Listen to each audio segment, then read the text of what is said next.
The Clone Wars raged across thousands of star systems. The Jedi Order stood stretched thinner than at any point in its history. The Republic bled resources into endless campaigns against the Separatists. Count Dooku's droid armies pushed deeper into contested territories while Chancellor Palpatine accumulated emergency powers with every passing month. Across the galaxy, politicians debated strategy, generals plotted offensives, and billions of ordinary citizens prayed that peace would somehow emerge from the fire-consuming civilization. Yet beyond the boundaries of known space, beyond hyperspace routes that had existed for millennia, beyond regions even the most daring explorers avoided, something far older than the Republic's political struggles was beginning to awaken. The Force itself trembled. Ancient stars dimmed. Entire sectors experienced strange gravitational fluctuations that no scientist could explain. Somewhere in the darkness beyond the Outer Rim, reality was beginning to tear apart. If you enjoy epic Star Wars what-if stories like this one, make sure to like the video, share it with fellow Star Wars fans, leave a comment telling us which crossover invasion you'd like to see next, and most importantly subscribe to the channel so you never miss another journey into a galaxy where anything can happen. The first world to die was so insignificant that nobody noticed. It was called Bracca Minor, a forgotten mining settlement orbiting a dim red star nearly 2 weeks from the nearest Republic outpost. Fewer than 200,000 inhabitants lived there. Most worked extraction facilities buried deep within rocky canyon networks. Cargo freighters visited every few weeks. The Republic rarely bothered sending representatives. It was precisely the sort of world that vanished quietly when disaster struck. The sky split open 3 hours before dawn. Workers finishing a night shift watched in horror as green fire erupted across the heavens. At first it appeared like an aurora spreading through the upper atmosphere, but within minutes the phenomenon expanded until it dominated the entire horizon. Space itself seemed to tear apart. Clouds evaporated instantly. Electromagnetic storms raced across the planet. Communications systems overloaded. Orbiting satellites failed one after another. Then the screaming began. Not human screams. Not animal cries. Something deeper. Something primal. Something impossibly loud. Across the heavens, a wound opened in reality itself. It stretched for hundreds of kilometers, pulsing with unnatural emerald energy. Lightning arced through the rupture. Entire sections of space twisted into impossible shapes. The stars beyond disappeared as if swallowed by a living darkness. From within the wound emerged ships. Thousands of them. No recognizable design. No elegant Republic engineering. No sleek Separatist architecture. These vessels looked as though they had been assembled from scrapyards, battlefield wreckage, and industrial debris welded together by lunatics. Massive spikes protruded from armored hulls. Engines burned with unstable green flames. Entire sections appeared physically impossible. Yet somehow they moved. Somehow they functioned. And they kept coming. The workers watching from Bracca Minor never had time to understand what they were seeing. The bombardment began immediately. Crude projectiles larger than starfighters slammed into orbital facilities. Mining stations exploded in brilliant fireballs. Freight yards vanished beneath storms of kinetic devastation. Unlike turbolasers or proton torpedoes, these weapons seemed designed purely for destruction. Precision held no value. Accuracy meant nothing. The objective was overwhelming violence. Within minutes, every defensive installation protecting the colony had ceased to exist. Then the invasion arrived. Drop craft descended through burning skies like meteors. They smashed into cities without slowing. Massive metal containers slammed directly into streets, industrial complexes, and residential districts. The impacts alone killed thousands. The containers burst open. The creatures emerging from them were nightmares made flesh. They towered over humans. Thick green muscles bulged beneath scarred skin. Massive jaws overflowed with tusks. Their eyes burned with savage excitement. Every one of them carried weapons that looked as improvised and brutal as their ships. Some wielded enormous firearms constructed from scrap metal and crude machinery. Others carried axes, blades, chains, or weapons that defied classification entirely. Most horrifying of all was their reaction to the devastation surrounding them. They weren't angry. They weren't disciplined soldiers carrying out military objectives. They were laughing. They charged directly into the ruins of WAAAGH miners' settlements with childlike enthusiasm. Every explosion seemed to delight them. Every battle excited them. Every death encouraged them to seek more violence. For the first time in galactic history, the Star Wars galaxy encountered Orks. The massacre lasted less than a day. Republic intelligence would later discover that the invaders made almost no attempt to secure strategic assets. They ignored communication centers. They ignored resource depots. They ignored valuable infrastructure. They simply fought. Anything that resisted was destroyed. Anything that fled was hunted. Anything that survived became entertainment. By nightfall, WAAAGH Minor no longer existed as a functioning colony. Yet the true horror had only begun. Because the Orks left something behind. It was invisible biological contaminants released from every dead Ork. Tiny organisms spread through soil, water, and atmosphere. They buried themselves deep beneath the surface. They required no maintenance, no supervision, no infrastructure. They simply waited. The Republic would not discover their purpose until much later. By then it would be far too late. 3 days after WAAAGH Minor fell silent, neighboring systems began reporting similar attacks. Entire settlements vanished without warning. Trade convoys disappeared. Long-range scanners detected strange fleets emerging from regions previously considered empty space. The reports reached Coruscant during a Senate session discussing military appropriations. Most senators dismissed the incidents as pirate activity. Outer Rim governors blamed criminal syndicates. Military analysts suspected separatist raiders testing new tactics. Only a handful of individuals sensed something different. Inside the Jedi Temple, Master Yoda paused during meditation as a cold disturbance rippled through the Force. Far away on Sereno, Count Dooku felt a similar sensation while reviewing battlefield reports. Even Chancellor Palpatine briefly looked away from political proceedings as something unfamiliar brushed against his awareness. All three sensed danger. None understood its source. Meanwhile, the attacks continued. The Ork fleet spread outward like wildfire. Every new system they discovered became another battlefield. Every battle generated more excitement. Every victory attracted additional warbands emerging from the warp rift still burning beyond the Outer Rim. Soon, Republic reconnaissance forces were dispatched to investigate. The task force consisted of 3 Venator-class star destroyers supported by escort frigates and fighter wings. Their commanders expected to encounter pirates. Instead, they found a graveyard. The remains of 7 inhabited worlds drifted through space. Orbital infrastructure lay shattered. Shipwrecks filled entire sectors. Cities burned across planetary surfaces visible from orbit. Most disturbing were the massive constructions appearing on conquered worlds. Crude factories. Gigantic fortresses. Industrial complexes growing at impossible speed. The Orks were transforming every captured planet into a war machine. Before the Republic task force could retreat, hundreds of ramshackle warships emerged from hyperspace. The battle that followed shattered every assumption Republic commanders possessed regarding warfare. Ork ships ignored conventional tactics. They charged directly into enemy formations. Damaged vessels continued fighting after sustaining catastrophic injuries. Several ships deliberately rammed Republic cruisers while laughing signals flooded communication frequencies. Entire squadrons sacrificed themselves merely to reach close combat range.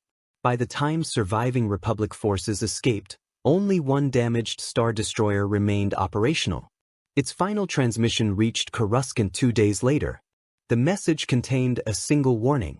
The galaxy was under invasion. Panic spread quickly through military circles. The Senate demanded answers. The Jedi launched investigations. Republic intelligence mobilized every available asset. Yet nobody possessed enough information to comprehend the scale of the threat. Because beyond the known frontier, the warp rift continued expanding. Within its swirling depths, countless more vessels waited. Entire civilizations of Orks sensed the growing waaagh. Across impossible distances, warlords gathered armies. Mech boys assembled new fleets. Weird boys screamed prophecies into the void. Something enormous was beginning. Not a raid. Not a conquest. Not even a war in the traditional sense. This was a migration driven by a species whose entire existence revolved around battle. And they had just discovered the greatest collection of inhabited worlds they had ever seen. Deep within the warp rift, standing atop a mountain of twisted metal aboard a fortress-sized warship, a colossal orc warlord gazed toward the distant stars of the Star Wars galaxy. To him, every shining point represented opportunity. Every planet promised conflict. Every civilization promised resistance. Every resistance promised fun. His laughter echoed through decks crowded with millions of warriors preparing for invasion. The sound resembled an avalanche mixed with artillery fire. And as countless engines ignited around him, even the Force itself seemed to recoil from what was coming. The Clone Wars had consumed the galaxy for years. Soon, the galaxy would learn what real war looked like. The first reports arriving on Coruscant were dismissed as exaggerations born from panic. Throughout the Clone Wars, frontier commanders routinely inflated threats in order to secure additional military support. Entire Senate committees existed solely because planetary governors constantly claimed that their particular crisis deserved immediate attention over every other crisis consuming the Republic. Yet as more data poured into the capital, skepticism began giving way to unease. The reports did not merely describe military defeats. They described behavior that made no strategic sense. Colony worlds had been annihilated despite possessing little economic value. Freight routes had been attacked and abandoned rather than occupied. Industrial centers had been reduced to rubble when they could have been captured and exploited. The mysterious invaders appeared utterly indifferent to territory, resources, politics, or negotiation. Such behavior violated every known model of galactic warfare. Within the vast military command chambers beneath the Senate District, Republic analysts spent sleepless days attempting to identify a pattern. Holographic maps displayed dozens of attack sites scattered across the outer rim. Red markers spread steadily outward from the unknown region where the first sightings had occurred. Admirals expected to discover a supply chain or a strategic objective. Instead, every new battle only deepened the mystery. The enemy never remained long enough to consolidate control. They destroyed settlements, fought anyone who resisted, looted whatever machinery interested them, and moved on. Entire fleets seemed willing to suffer catastrophic losses for opportunities to engage in combat. No Republic commander could understand the logic. On the opposite side of the war, Count Dooku studied identical reports aboard his flagship. Through spies embedded throughout the Republic government, the Separatists possessed access to much of the same intelligence. Dooku stood silently before a rotating projection of the affected sectors while General Grievous paced nearby like a caged predator. The cyborg warlord viewed every problem through the lens of military conquest. Yet even he struggled to understand what he was seeing. The battle recordings recovered from destroyed worlds revealed attackers who behaved with reckless enthusiasm. They charged fortified positions without concern for casualties. They abandoned superior tactical positions in order to engage in close combat. They celebrated when their own vehicles exploded if the explosion happened near an enemy target. Neither Grievous nor Dooku realized they were observing a species fundamentally different from anything the galaxy had ever encountered. Far beyond Republic and Separatist space, the Orks continued their advance. The warp rift had expanded dramatically since the fall of Bracca Minor. Green storms raged across entire regions of space. Massive fleets poured through the breach every day. Gargantuan vessels emerged from the swirling dimensional wound carrying millions of warriors eager for battle. To an outside observer, the invasion appeared chaotic beyond comprehension. Individual fleets collided with one another. Captains ignored formation discipline. Entire squadrons launched attacks without waiting for orders. Yet beneath the apparent madness existed a strange and terrifying form of unity. Every Ork wanted the same thing. Not victory. Not conquest. War itself. The desire burned within them like instinct. It defined their culture, their biology, and their purpose. The larger the battle became, the stronger their excitement grew. Every victory encouraged them to seek greater challenges. Every defeat inspired them to fight harder. They viewed conflict not as a means to an end but as the greatest possible reward. This simple truth would eventually terrify every government in the galaxy. The first major Republic investigation force encountered the reality of the Orks near the frontier world of Jinder. Unlike previous reconnaissance missions, this task force included Jedi oversight. Master Plo Koon traveled aboard the lead Venator accompanied by several experienced clone commanders. Their objective was simple: observe the enemy, gather intelligence, avoid unnecessary engagement. The mission failed within hours. The fleet emerged from hyperspace to discover Jinder already under attack. Thousands of crude landing craft filled the atmosphere. Cities burned across the planetary surface. Vast columns of black smoke climbed into the sky. Through orbital sensors, the Republic forces observed green-skinned giants rampaging through urban centers while local defense forces fought desperately to contain them. Clone commanders immediately prepared rescue operations. Then the enemy fleet arrived. The Ork ships did not emerge from hyperspace in organized formations. They appeared almost randomly, dropping into real space from multiple vectors simultaneously. Hundreds of vessels surged toward the Republic task force with astonishing aggression. Plo Koon watched the tactical displays in disbelief. No attempt was made to flank. No effort was made to exploit weaknesses. The enemy simply charged directly forward. Turbolasers opened fire. Explosions consumed dozens of approaching ships. The surviving vessels accelerated. More explosions followed. The survivors accelerated again. Even veteran clone officers felt unease creeping into their thoughts. Most enemies attempted to preserve themselves. Most enemies sought victory. These creatures appeared genuinely delighted by the battle itself. The engagement rapidly descended into chaos. Ork vessels rammed Republic warships despite suffering crippling damage. Boarding parties launched themselves across vacuum using improvised assault pods. Green-skinned warriors flooded through breached hulls screaming with excitement. What followed became one of the strangest battles in Republic history. Clone troopers were among the finest soldiers ever created. Disciplined, coordinated, and exceptionally trained, they had spent years fighting droid armies across countless battlefields. Yet nothing in their preparation resembled combat against Orks. Battle droids felt no fear. Orks seemed incapable of experiencing it. Entire squads continued advancing despite injuries that would kill ordinary beings. Massive warriors absorbed blaster impacts while laughing. Some appeared genuinely disappointed when enemies retreated rather than standing their ground. The clones eventually secured several prisoners.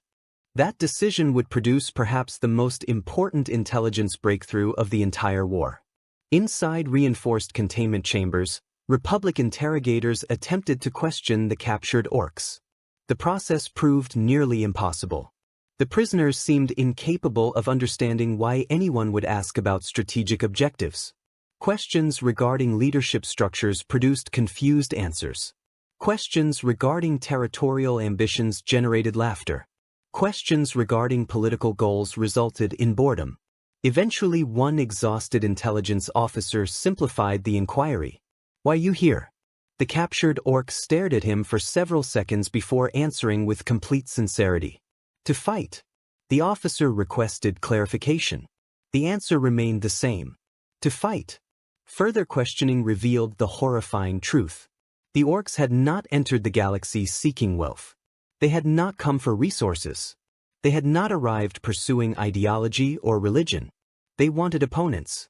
The larger the war became, the happier they would be. When the report reached Coruscant, many officials initially believed it was mistranslated. The conclusion seemed absurd. Entire civilizations did not launch interstellar invasions merely because they enjoyed combat. Yet every subsequent interrogation confirmed identical results. The enemy wanted war. Nothing else. Inside the Jedi Temple, concern deepened considerably. The force surrounding these invaders felt wrong. Not dark in the manner of the Sith. Not corrupted like ancient Force aberrations. Simply alien. Yoda gathered senior members of the council to discuss the growing threat. Around him sat Mace Windu, Ki-Adi-Mundi, Shaak Ti, Plo Koon, and several others who had reviewed first-hand accounts from recent battles. The discussion produced few answers. These creatures possessed no obvious connection to the Force. Yet their arrival disturbed it profoundly. Entire regions of space seemed increasingly unstable. Premonitions grew unreliable. Meditation became difficult. Something about the warp rift itself interfered with normal perceptions. For perhaps the first time since the Clone Wars began, even the Jedi struggled to glimpse the future. Meanwhile, Chancellor Palpatine received the same intelligence with far greater interest. Hidden behind his public concern lay genuine curiosity. For decades he had manipulated galactic events from the shadows. Every major faction operated according to predictable motivations. Power. Ambition. These new invaders obeyed none of those rules. That made them dangerous. Dangerous not merely to the Republic but to his own carefully constructed plans. A war fought for political control could be guided. A war fought for survival could be manipulated. A war fought simply because one side enjoyed fighting threatened to become uncontrollable.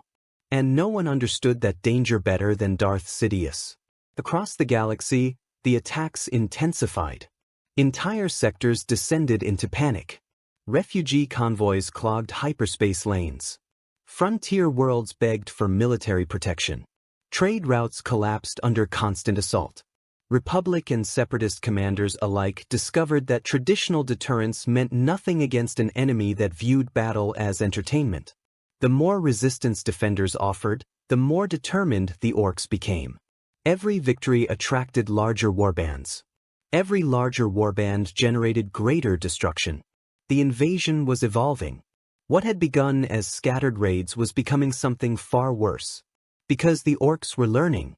They studied Republic weapons. They scavenged Separatist technology.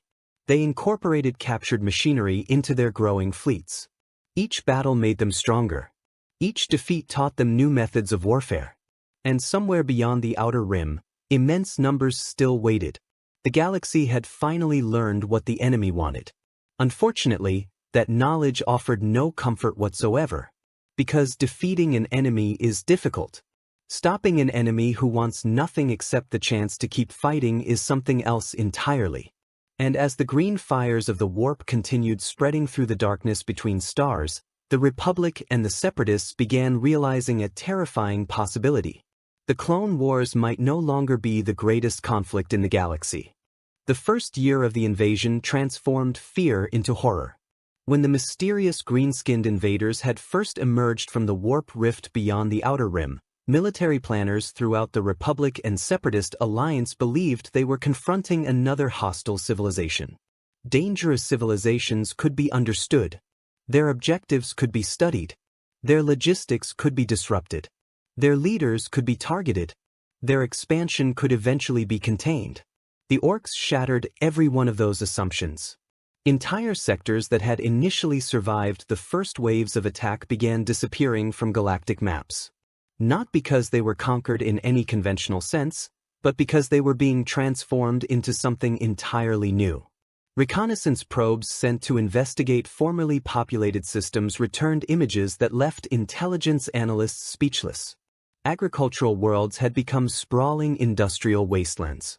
Forests had vanished beneath mountains of scrap metal. Oceans boiled with chemical runoff. Cities lay buried beneath expanding networks of crude factories that operated day and night beneath skies permanently stained black by smoke. Even more alarming was the speed.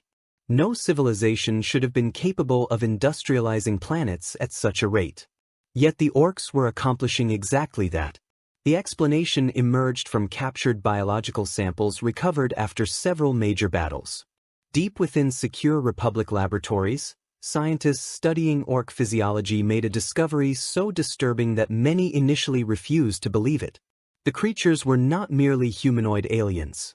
They possessed characteristics of both animal and fungal life. Microscopic spores constantly shed from their bodies. Every battlefield they touched became contaminated. Every dead Ork released millions more spores into the surrounding environment. The implications were catastrophic. Orks were not simply invading worlds. They were planting themselves. The first official report describing the phenomenon reached Coruscant under maximum security clearance. Within hours, emergency sessions convened throughout the Republic government. Senators stared in disbelief as researchers explained the findings. Every major battle was creating future generations of invaders. Every victory against Ork forces potentially strengthened their long-term presence. Even worlds successfully defended faced danger. Spores embedded themselves into soil. They drifted through rivers. They spread through forests.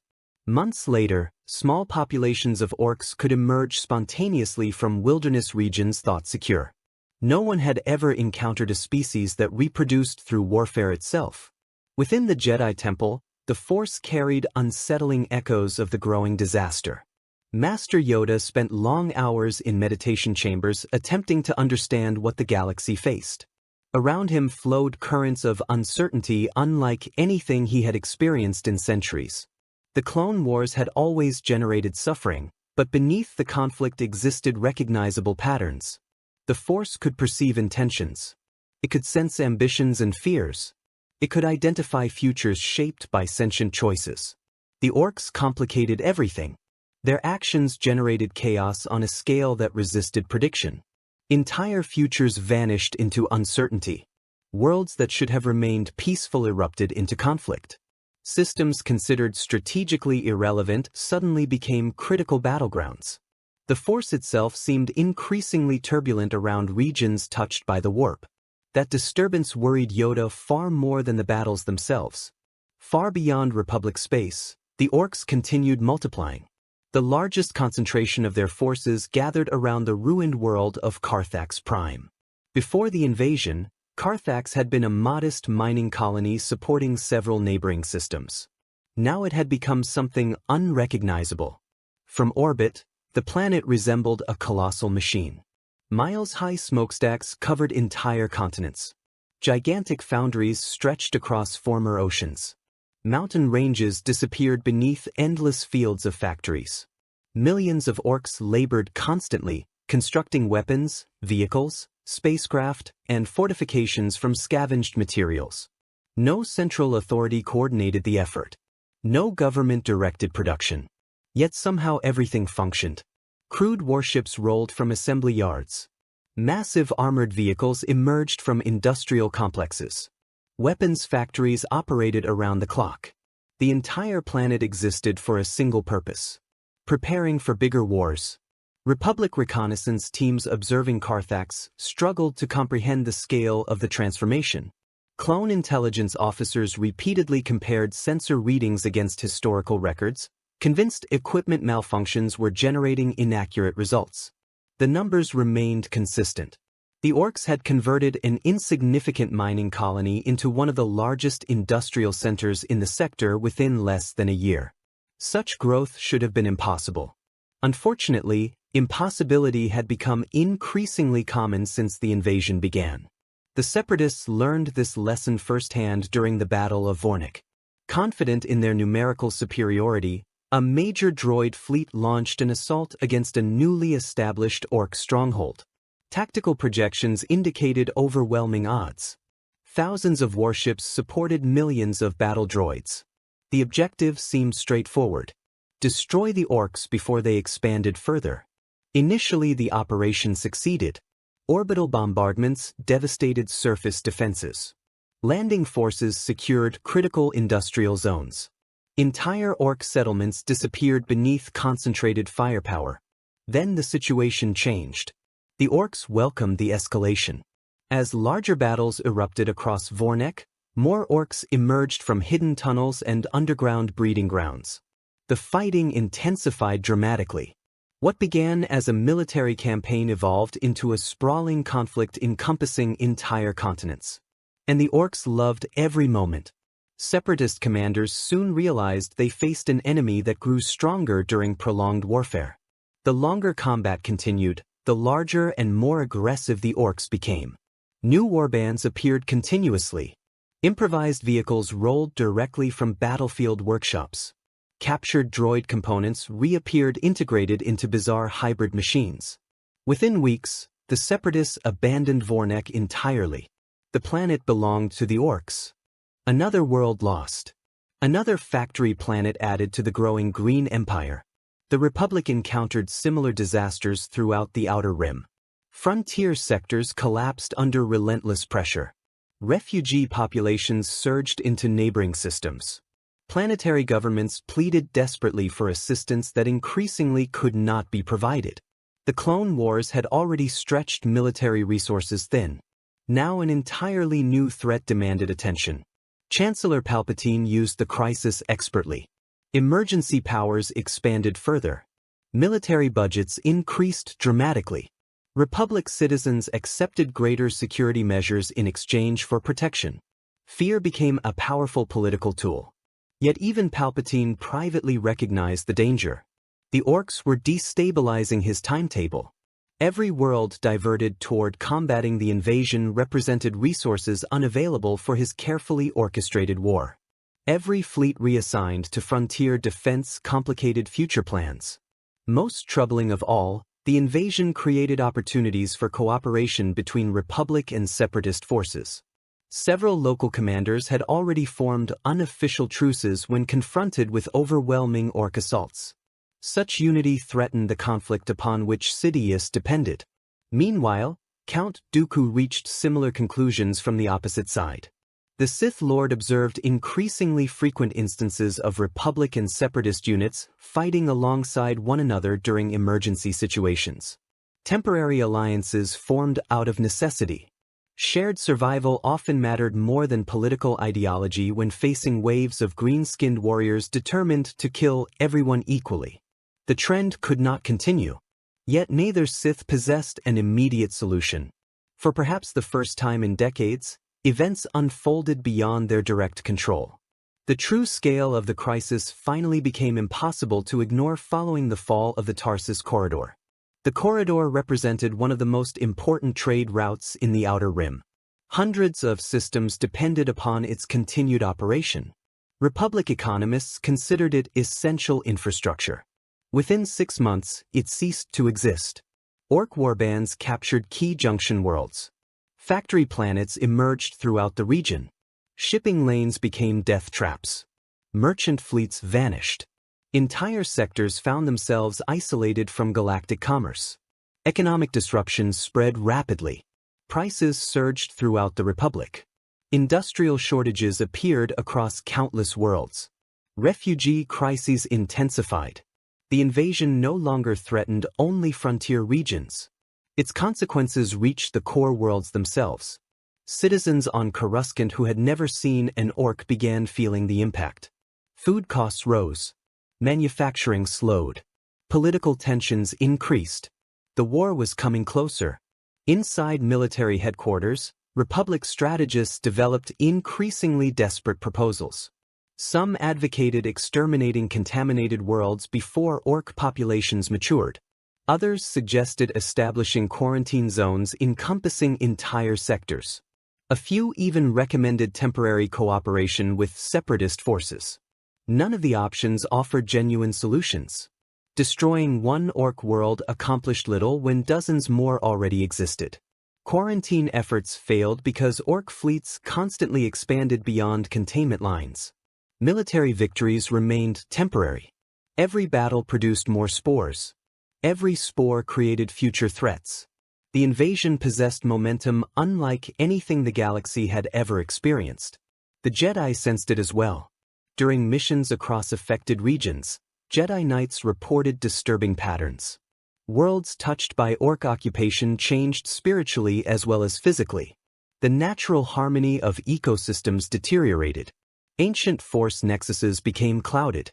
Entire regions resonated with perpetual violence. Not darkness. Not evil. Simply endless conflict. The distinction mattered little to those suffering beneath it. As another year passed, the warp rift continued growing.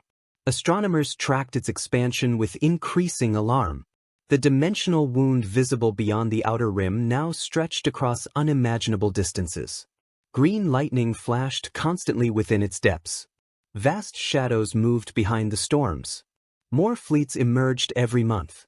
More worlds fell. More factory planets appeared. And somewhere within the endless darkness beyond the rift, greater powers were awakening. The Orks already present in the galaxy represented only the beginning. The Republic knew it. The Separatists knew it. The Jedi knew it. Even the Sith knew it. Yet understanding the danger did nothing to halt its advance. Because the invasion was no longer merely a military campaign. It had become a self-sustaining phenomenon. A living wildfire spreading from world to world. A biological catastrophe wrapped in the form of an interstellar war. And with every passing day, the green tide grew larger. Soon entire sectors would vanish. Soon fleets would unite against common enemies.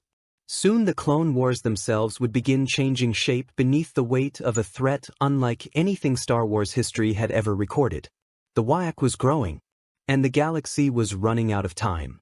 The war against the Orks entered a new and terrifying phase when the Jedi Order committed itself fully to stopping the invasion. 4 months, the Republic had treated the green-skinned menace as another military crisis requiring containment.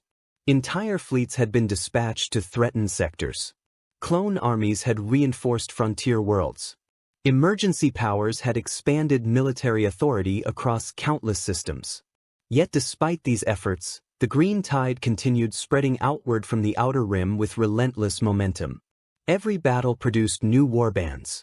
Every destroyed settlement became a future breeding ground. Every victory seemed to create the conditions for even larger conflicts down the road. The Jedi finally recognized that conventional responses were failing. Within the towering spires of the Jedi Temple on Coruscant, emergency councils met almost continuously. Holographic maps displayed entire sectors glowing with warning indicators. Reports from Jedi Knights stationed across the galaxy painted a grim picture. Worlds thought secure suddenly erupted with fresh Ork infestations months after liberation. Colonies that had celebrated victory found themselves fighting new invasions emerging from forests, deserts, mountains, and wilderness regions contaminated by spores left behind during earlier battles. Master Yoda listened carefully as one report after another described the same pattern. Victory. Celebration. Then resurgence. Again and again. The cycle repeated with terrifying consistency. The ancient Jedi Master sensed a dangerous truth emerging from the chaos. The Order had spent centuries combating enemies who valued survival. Sith Lords pursued power. Pirates sought wealth. Separatists desired independence. Every opponent possessed objectives that could ultimately be denied. The Orks were different. Their objective was conflict itself. As long as fighting continued, they considered themselves successful. That realization transformed the nature of the war. Soon afterward, the Jedi launched what became known as the Green Tide Campaign. Dozens of Jedi Masters coordinated operations across multiple sectors simultaneously. Clone armies supported rapid strike forces designed to eliminate major Ork concentrations before they could expand further. Republic strategists hoped overwhelming force would break the momentum of the invasion and restore stability along the frontier. Initially, the campaign appeared remarkably successful. On the industrial world of Corvin, Jedi General Obi-Wan Kenobi led a combined assault against a massive Ork manufacturing complex. Venator-class star destroyers emerged from hyperspace and immediately unleashed devastating orbital bombardments. Clone gunships descended through smoke-filled skies while thousands of troopers secured landing zones beneath the cover of artillery fire. The battle showcased the Republic military at its absolute best. Precision, coordination, discipline. Entire Ork fortifications disappeared beneath concentrated firepower. Armored columns advanced steadily across ruined landscapes. Jedi commanders moved between front lines, directing operations with the clarity and confidence that had made them legendary throughout the galaxy. Obi-Wan himself fought near the center of the offensive. Blue lightsaber flashing through smoke and fire, he carved a path through waves of attackers. Around him, clone troopers advanced in disciplined formations, systematically dismantling enemy positions. By nightfall, the largest Ork industrial center on the planet had been destroyed. The Republic declared victory. Yet as celebrations began aboard orbiting command ships, disturbing reports arrived from reconnaissance teams. Additional Ork settlements had already appeared elsewhere on the planet.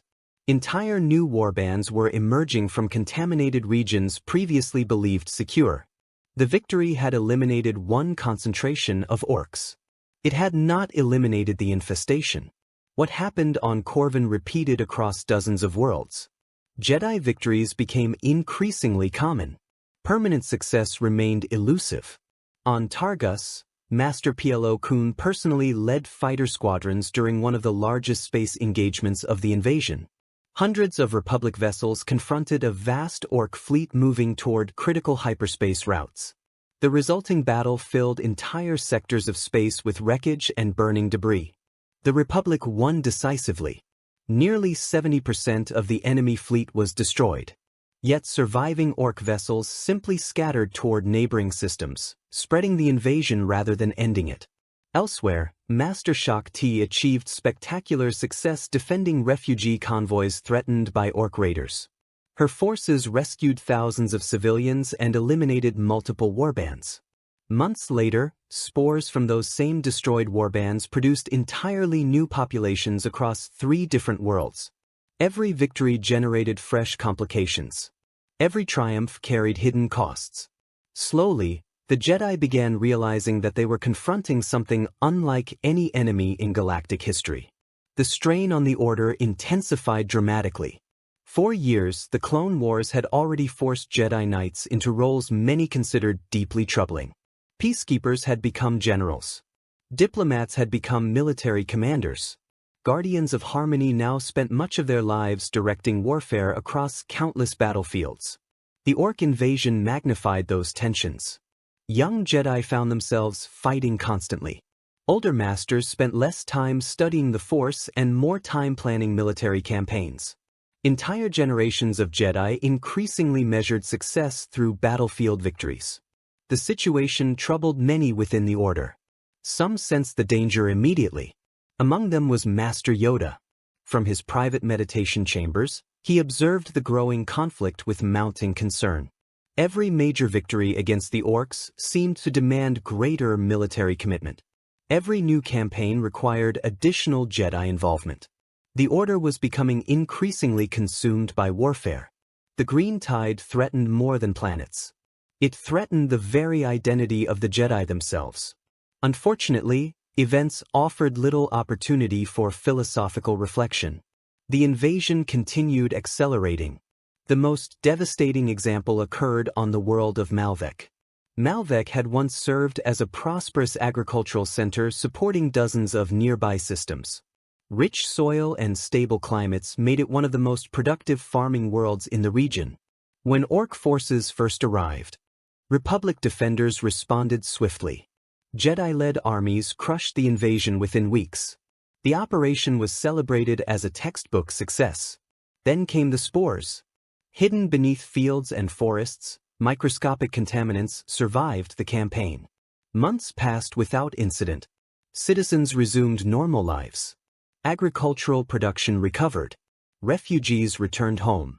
Then entire farming communities vanished. Investigation teams discovered newly formed Ork populations emerging simultaneously across multiple continents. Underground tunnel networks stretched for hundreds of kilometers.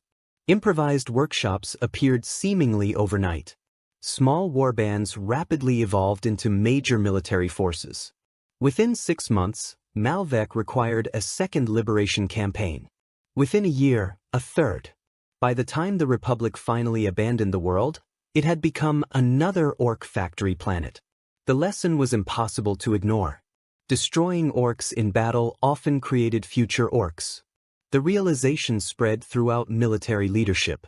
Clone commanders grew frustrated. Jedi strategists grew concerned. Senators grew fearful. The enemy seemed almost impossible to eradicate. As casualties mounted, darker questions began emerging throughout the Republic. Some officials proposed exterminating entire contaminated worlds from orbit. Others suggested permanent quarantines enforced through overwhelming military force. A few advocated abandoning frontier sectors entirely. None of the solutions felt acceptable. Yet the alternatives appeared increasingly bleak.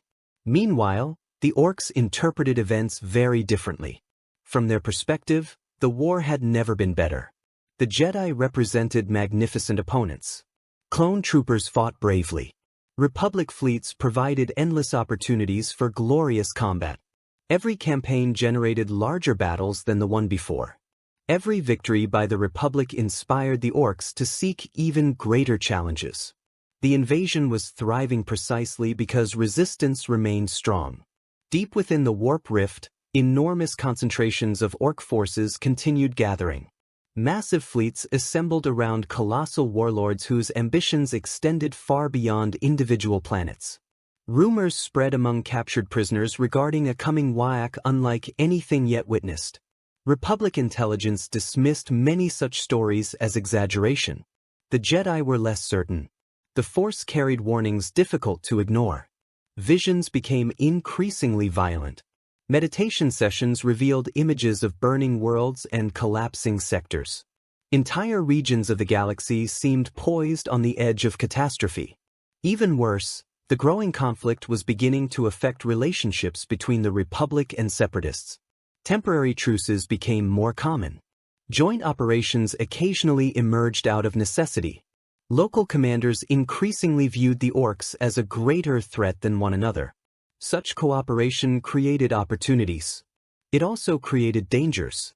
Because hidden behind both governments stood Darth Sidious, carefully watching events unfold. The Sith Lord recognized something most others had not. The Orks were not merely threatening the galaxy. They were threatening his plans. Every fleet diverted toward the frontier weakened the Clone Wars.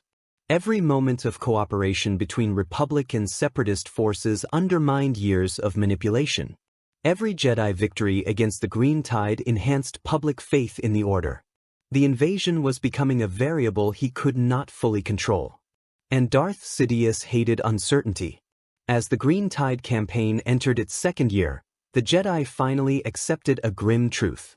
Traditional victories were not enough. Winning battles accomplished little if the enemies simply returned stronger. Destroying armies meant little if spores remained behind. Heroism alone could not solve the crisis. The war required entirely new thinking, entirely new strategies, perhaps even entirely new alliances. Because somewhere beyond the outer rim, hidden behind storms of green fire and warp lightning, an even greater Ork horde was gathering strength. And when it finally arrived, the battles fought so far would seem insignificant by comparison.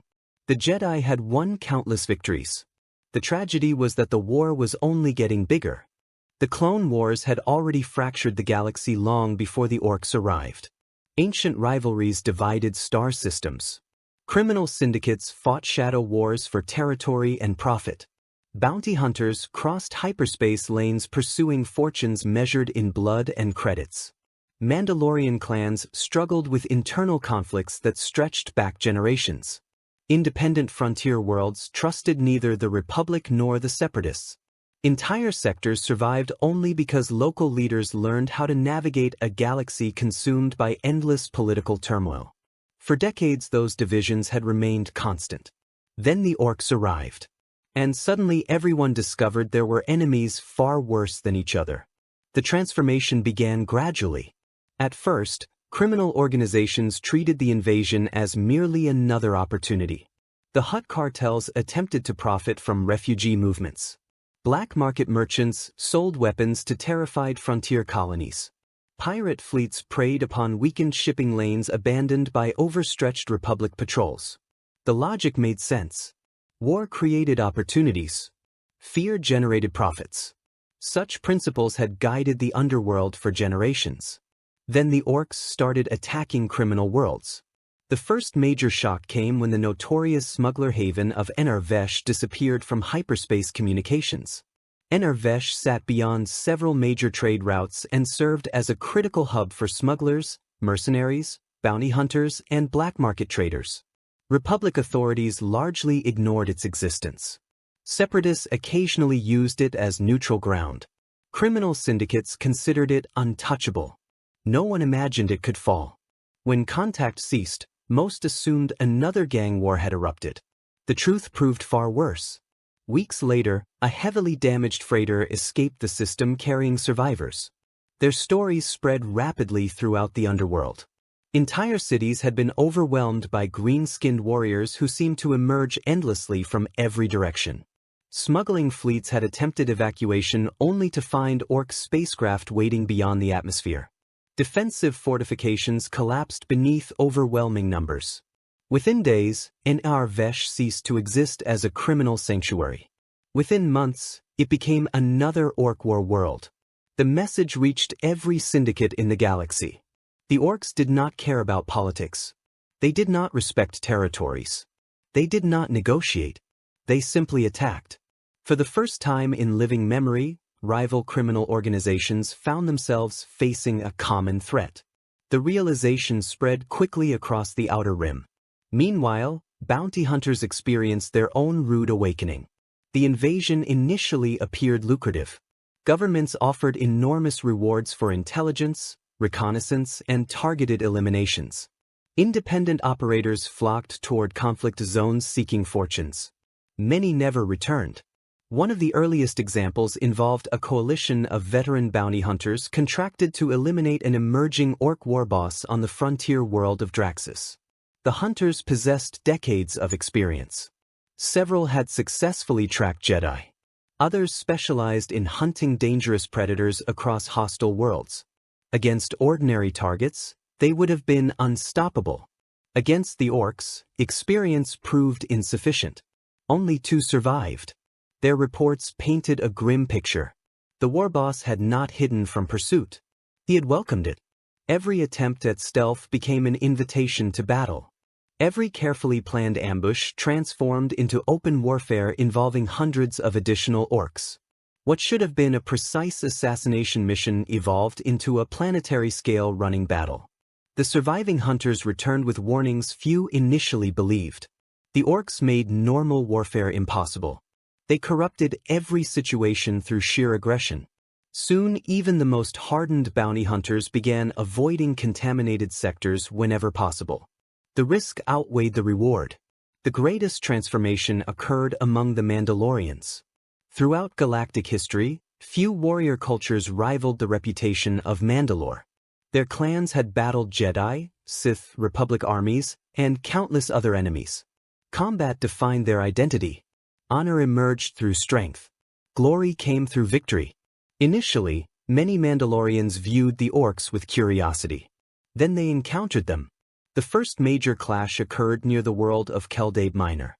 A Mandalorian task force investigating reports of strange raiders stumbled upon an Ork warband constructing fortifications around an abandoned mining colony. The resulting battle became legendary. For 12 straight hours, Mandalorian warriors and Orks fought across burning industrial complexes beneath skies illuminated by explosions and orbital bombardments. Jetpacks streaked through smoke-filled air. Beskar armor deflected crude but powerful weapons. Ork war machines crashed into Mandalorian battle lines with unstoppable fury. Neither side retreated. Neither side surrendered. Both sides seemed determined to prove themselves stronger. When the fighting finally ended, the Mandalorians held the field. But their victory came at significant cost. Entire clans suffered devastating casualties. Dozens of experienced warriors died. Equipment losses mounted. Yet something unexpected happened. The surviving Mandalorians respected the Orks. Not because they approved of them. Not because they sympathized with them. But because they understood them. The Orks possessed a warrior spirit unlike anything else in the galaxy. Crude. Savage. Uncontrolled. Yet undeniably real. Many Mandalorians began viewing the invasion through a different lens. Not merely as a threat. As a challenge. Unfortunately, challenges of that scale could still destroy entire civilizations. As more sectors fell, Mandalorian leadership recognized the growing danger. Individual clans might enjoy fighting Orks. Entire populations would not survive if the invasion continued expanding unchecked. That realization triggered unprecedented discussions across Mandalorian space. For perhaps the first time in generations, rival clans seriously considered unified action. The situation grew even more desperate after the fall of Varney's Reach. Varney's represented one of the most important independent trade corridors remaining in the Outer Rim. Dozens of neutral worlds depended upon it for commerce and communication. Unlike Republic or Separatist territories, the region relied heavily upon private security forces, mercenary contracts, and local defense militias. The arrangement functioned effectively for years. Then the Orks arrived. Defense forces fought bravely. Mercenaries honored contracts. Independent fleets resisted fiercely. None of it mattered. The green tide consumed system after system. Colonies vanished. Trade routes collapsed. Refugee populations exploded. Entire planetary governments ceased functioning. The destruction sent shockwaves throughout every independent region of the galaxy. A terrible truth became impossible to ignore. No faction could survive alone. The Republic lacked sufficient resources. The Separatists faced similar limitations. Independent worlds stood no chance individually. Even the criminal syndicates realized isolation meant eventual destruction. Necessity forced cooperation. At first, the alliances remained small. Local agreements, temporary partnerships, shared defense arrangements. A smuggler fleet might transport refugees alongside Republic convoys. Mandalorian warriors might reinforce frontier colonies regardless of political affiliation. Criminal organizations occasionally shared intelligence concerning Ork movements. Such cooperation would have seemed absurd before the invasion. Now it became increasingly common. One particularly famous example occurred on the desert world of Talkar. Talkar possessed little strategic value. Sparse populations lived among ancient canyon systems and harsh wastelands. The planet should have been insignificant. Yet its location placed it directly along a major expansion route used by advancing Ork fleets. When invasion became inevitable, local leaders issued desperate calls for assistance. The response surprised everyone. Republic advisors arrived first. Then Mandalorian mercenaries. Then bounty hunters seeking contracts. Then smugglers protecting family interests. Even representatives from criminal organizations contributed resources. No one trusted one another. Many had spent years fighting one another. Yet the alternative was extinction. The defense of Talkar became one of the largest cooperative efforts since the invasion began. Warriors from dozens of backgrounds fought side by side across canyon fortresses and desert battlefields. Smugglers coordinated evacuation efforts. Mandalorians led counterattacks. Republic forces provided heavy firepower. Against all expectations, the planet survived. News of the victory spread rapidly. For the first time, the galaxy witnessed proof that cooperation could work. The lesson resonated far beyond a single world. Elsewhere, the Orks continued evolving. Their warlords grew larger. Their fleets expanded. Their factory worlds multiplied. Most disturbing of all, reports emerged describing increasingly sophisticated leadership. Early invasions had often appeared chaotic. New offensives displayed alarming coordination. Entire campaigns unfolded according to coherent strategies. Someone was organizing them. Or perhaps something. Captured intelligence suggested several major warlords were beginning to unite beneath a single banner. If true, the consequences would be catastrophic. The galaxy had struggled against fragmented Ork forces. A unified waaagh could prove unstoppable. The possibility forced even more cooperation among traditional rivals. Bounty hunters exchanged intelligence with military officers. Smugglers shared hyperspace data. Independent worlds coordinated defenses. Mandalorian clans expanded recruitment and military production. The green tide was changing everyone. Not through diplomacy. Not through ideology.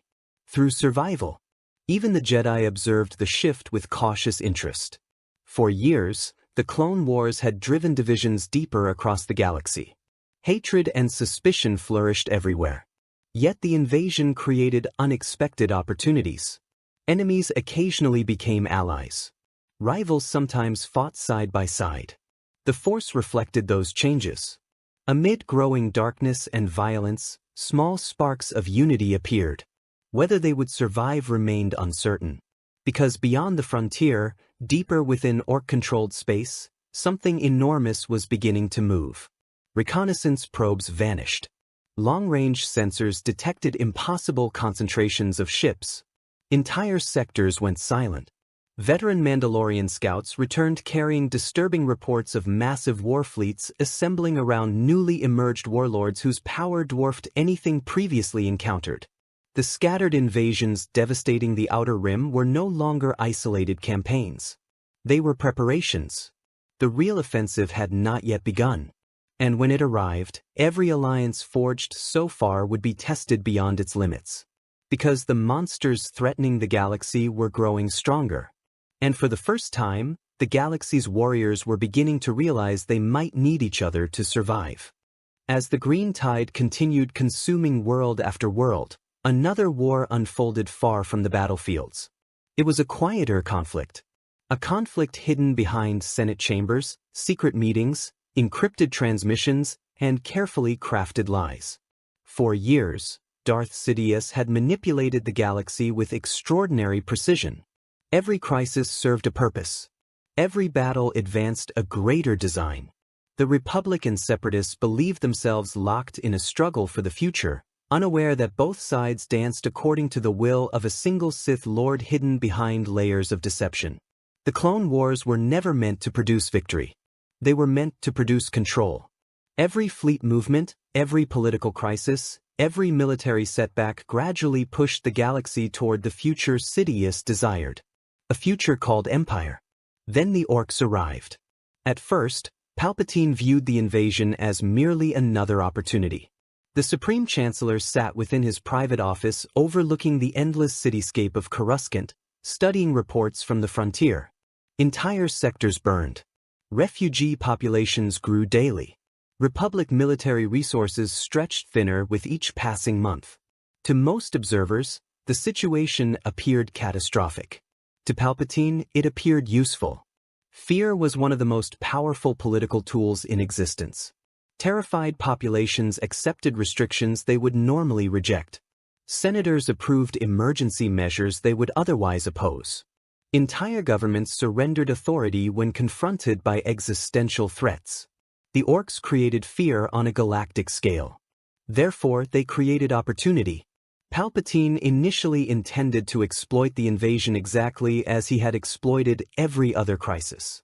He expanded military budgets, requested additional emergency powers, directed resources toward strategic sectors that increased his influence.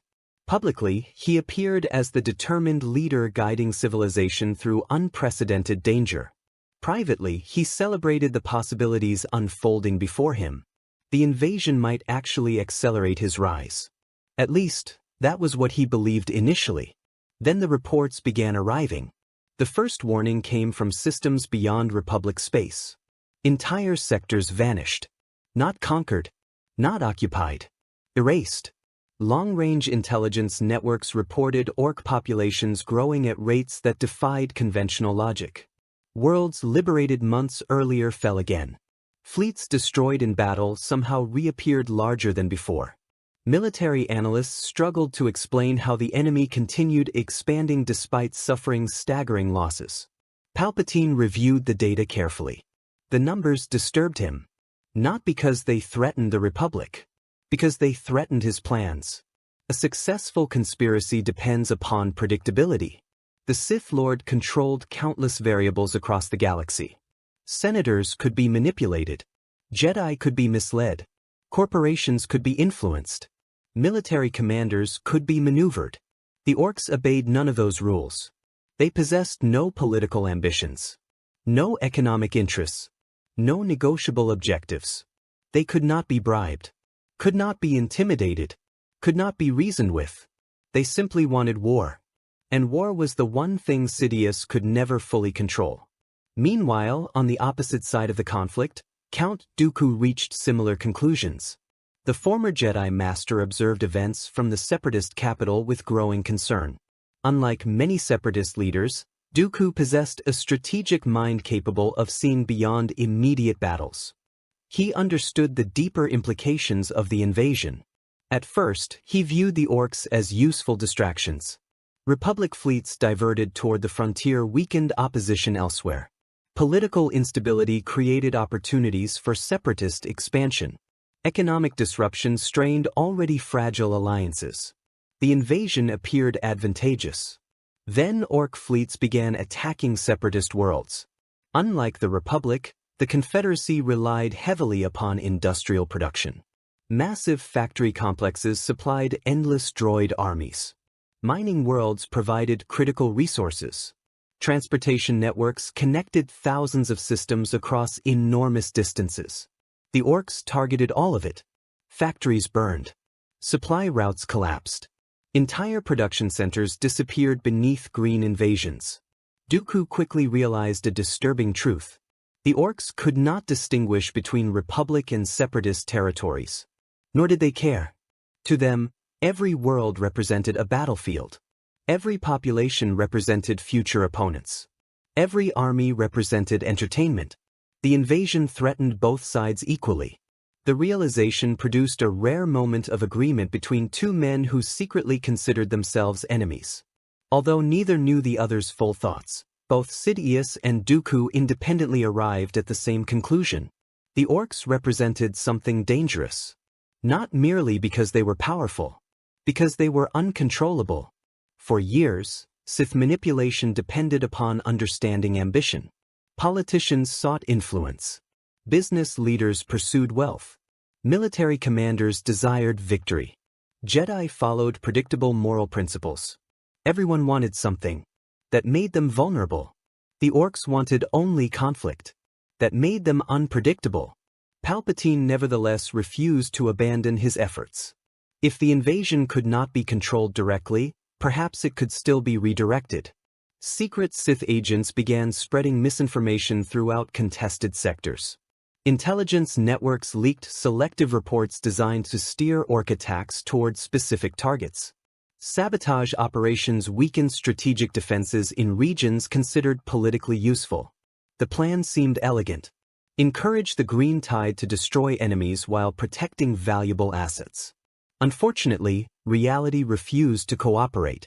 Several manipulated invasions succeeded initially. Then everything unraveled. An Ork warband redirected toward a Republic industrial center unexpectedly changed course and attacked 3 unrelated systems instead. Another fleet ignored carefully prepared targets entirely and launched assaults against random frontier settlements. Attempts at manipulation produced inconsistent results. Sometimes they worked. Usually they didn't. The Orks simply followed opportunities for larger battles. No hidden strategy could reliably predict their behavior. For perhaps the first time in decades, Darth Sidious found himself reacting to events rather than controlling them.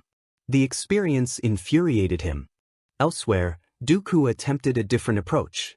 Rather than manipulating the invasion, he explored whether certain Ork warlords could be exploited through indirect means. If their desire for conflict could be understood, perhaps it could be directed. The Count dispatched agents, spies, and intermediaries into contested regions.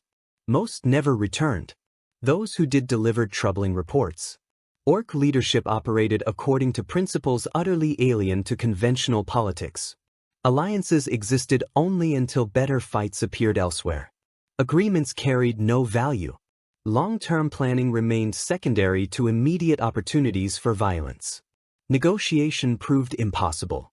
The Orks viewed diplomacy as something that delayed fighting, and they hated delays. Eventually Dooku abandoned the effort. The invasion was too chaotic, too unpredictable, too dangerous. Even more concerning were the changes occurring within the Force itself. Sensitive individuals across the galaxy began reporting unusual disturbances. Jedi meditation sessions became increasingly difficult. Precognitive visions grew fragmented. Traditional methods of sensing future possibilities produced contradictory results. The warp energies accompanying the Orks seemed to interfere with deeper currents of the Force. Not enough to sever connections, but enough to create uncertainty. Yoda sensed it. Mace Windu sensed it. Even Palpatine felt it. The future appeared increasingly clouded. Possibilities multiplied. Outcomes became harder to predict. For a Sith Lord whose entire rise depended upon careful foresight, the development was deeply troubling. The situation deteriorated further when reports emerged concerning massive new Ork concentrations forming beyond known space. Reconnaissance probes vanished before transmitting complete data. Long-range scans detected fleet signatures dwarfing previous invasions. Refugees described enormous warlords uniting previously independent warbands beneath common banners. The stories sounded impossible. Unfortunately, they were probably true. Republic analysts estimated current Ork populations in the billions. New projections suggested future numbers could reach trillions. Entire sectors might become permanently lost. The implications were staggering. For the first time, Sidious began considering outcomes in which neither Republic nor Separatists survived. The possibility seemed absurd, yet increasingly difficult to dismiss. If the invasion continued growing unchecked, there might not be a galaxy left to rule. The irony was almost amusing. After decades manipulating civilizations, deceiving Jedi, orchestrating wars, and building the foundation for an empire, the greatest threat to Darth Sidious was not a rival Sith. Not a Jedi Master. Not even the Chosen One. It was an army of green-skinned monsters that cared nothing for power. An army that wanted only war. The same realization haunted Count Dooku. Both Sith Lords possessed extraordinary intelligence. Both understood strategy better than almost anyone alive. Both believed themselves architects of history. Yet the Orks ignored history. Ignored politics. Ignored grand designs. They simply fought. And every battle made them stronger. As months passed, the hidden masters of the Clone Wars found themselves confronting an uncomfortable reality. They were losing control. Not of the Republic. Not of the Separatists. Of the future itself. Because somewhere beyond the Outer Rim, beyond the burning frontier worlds and collapsing trade routes, the greatest Ork waaagh yet assembled was beginning to move. And unlike the governments, armies, and institutions manipulated by the Sith for generations, this force belonged to no one. Not even them. The galaxy's greatest schemers had finally encountered something they could neither deceive nor dominate. And that realization terrified them more than they would ever admit. The galaxy had endured countless wars throughout its long history. Ancient Sith crusades had engulfed entire sectors in darkness. Mandalorian invasions had shattered civilizations. Separatist rebellions had fractured the Republic itself. Even the ongoing Clone Wars represented a conflict of unimaginable scale, with millions of soldiers and trillions of citizens caught between two opposing visions of the future. Yet all those wars shared one common trait. They followed rules. There were objectives. There were supply lines. There were political goals. Even the most ruthless campaigns ultimately sought control, territory, resources, or influence. Beneath the violence existed a logic that commanders and statesmen could understand. The Orks changed everything. Because they were not fighting a war. They were becoming one. Across the Outer Rim, isolated invasions began merging into something far larger. What had once appeared to be scattered outbreaks of violence now revealed themselves as the leading edge of a catastrophe unlike anything the galaxy had ever experienced. Entire Ork empires, grown from worlds that had fallen months and years earlier, were linking together through enormous migration routes. Fleet after fleet emerged from the darkness beyond known space. Countless warbands united beneath increasingly powerful warlords. The green tide that had once threatened individual systems was evolving into something far more terrifying. A true waaagh. The signs appeared everywhere. Republic intelligence stations reported impossible fleet concentrations gathering near the frontier. Long-range probes detected massive energy signatures moving through unexplored regions. Refugee traffic reached levels unseen in galactic history. Entire sectors vanished from communication networks within days. At first, military analysts assumed the reports were exaggerated. Then the world of Bracca Prime fell. Bracca Prime was not a minor frontier colony. It was a heavily fortified industrial world protected by orbital defense platforms, planetary shield generators, and a substantial Republic fleet presence. Tens of millions lived there. Its factories supplied equipment to dozens of nearby systems. Military planners considered it secure. When the first warnings arrived, local commanders prepared for another Ork raid. Instead, they witnessed the arrival of an apocalypse. Thousands of crewed vessels emerged from hyperspace simultaneously. The void above the planet transformed into a sea of rusted metal and blazing engines. Massive Ork battleships, larger than many star destroyers, appeared among endless swarms of escorts and attack craft. Asteroids converted into mobile fortresses drifted alongside them. Gargantuan constructions held together by impossible engineering and sheer Ork belief loomed over the battlefield like artificial moons. The defenders fought bravely. They never had a chance. The orbital battle lasted less than 6 hours. The planetary defense lasted 3 days. The Orks won both. News of Bracca Prime's destruction spread through the Republic like a shockwave. Senators who had previously viewed the invasion as a distant frontier problem suddenly understood the scale of the threat. Military leaders began demanding emergency measures. Civilian populations panicked. For the first time, fear gripped the core worlds. Meanwhile, the Separatists suffered disasters of their own. Several major droid production facilities vanished beneath expanding waaagh. Entire battle fleets disappeared while attempting to reinforce endangered systems. Worlds considered strategically essential simply ceased responding to communications. Count Dooku watched the situation deteriorate with growing alarm. The Clone Wars no longer dominated strategic planning. Survival did. Every new report reinforced the same conclusion. The galaxy was losing. The turning point arrived on the world of Carthan. Situated along a critical hyperspace corridor connecting Republic and Separatist territories, Carthan possessed enormous strategic value. Whoever controlled the system controlled access to dozens of neighboring sectors. Naturally, the Orks wanted it. Republic forces arrived first. Separatist fleets arrived shortly afterward. Both sides prepared for battle. Then Ork ships emerged from hyperspace. Thousands of them. The scale of the invasion dwarfed anything either faction had anticipated. Republic commanders realized they lacked sufficient strength to hold the system alone. Separatist leaders reached the same conclusion. For several tense hours, both sides faced an impossible choice. Continue fighting each other and lose everything. Or cooperate. The decision was made reluctantly. Temporary communication channels opened. Targeting information was exchanged. Fleet formations adjusted. For the first time since the Clone Wars began, Republic and Separatist warships fought side by side. The battle became legendary. Venator-class star destroyers unleashed devastating broadsides alongside Separatist battleships. Clone pilots coordinated attacks with droid squadrons. Republic artillery ships and Separatist heavy cruisers combined firepower against advancing Ork armadas. The sight would have seemed impossible only months earlier. Yet necessity often accomplishes what diplomacy cannot. The defenders ultimately held Carthan. Barely. The victory cost hundreds of ships and millions of lives. Still, it proved something important.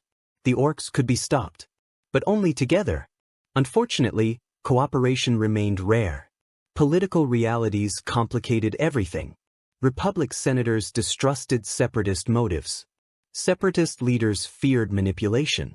Military commanders struggled to coordinate operations across traditional enemy lines. Every alliance required difficult negotiations. Every joint operation created new tensions. Meanwhile, the Orks continued advancing. Planet after planet disappeared. Entire sectors collapsed. The galaxy burned. Nowhere was the devastation more visible than along the mid-rim. Once prosperous regions transformed into endless battlefields stretching across dozens of systems. Refugee fleets clogged hyperspace routes. Trade networks disintegrated. Agricultural worlds capable of feeding billions vanished beneath expanding Ork infestations. The economic consequences proved nearly as dangerous as the invasion itself. Food shortages spread. Industrial production declined. Civil unrest increased. Many worlds began questioning whether the Republic or Separatists could protect them at all. Some turned toward independent defense coalitions. Others sought protection from Mandalorian forces. A few even surrendered preemptively to stronger neighbors. The traditional political map of the galaxy started unraveling. The Jedi felt the changes deeply. For years, they had struggled to preserve peace amid growing conflict. Now they confronted a threat that rendered previous disputes almost meaningless. Across the temple on Coruscant, masters and knights returned from battle carrying reports more disturbing than the last. Entire ecosystems consumed by spores. Worlds transformed into industrial wastelands. Populations exterminated or absorbed into endless cycles of warfare. The Force itself seemed wounded. Every fallen world created ripples of suffering so vast that sensitive Jedi felt them across incredible distances. Meditation chambers filled with unease. Ancient prophecies were studied anew. Many began wondering whether the invasion represented something far worse than a military threat. Perhaps it was a galactic catastrophe foretold long ago. Yoda spent countless hours contemplating that possibility. The ancient Jedi Master sensed a darkness unlike anything he had encountered before. Not the focused malice of the Sith. Not the corruption of the dark side. Something different. A force of destruction driven by instinct rather than ideology. A storm that could not be reasoned with. A hunger for conflict that threatened to consume everything. Even Palpatine found himself making unexpected adjustments. The Supreme Chancellor publicly expanded emergency powers at an unprecedented pace. New military initiatives launched almost weekly. Fleet construction accelerated. Recruitment efforts intensified.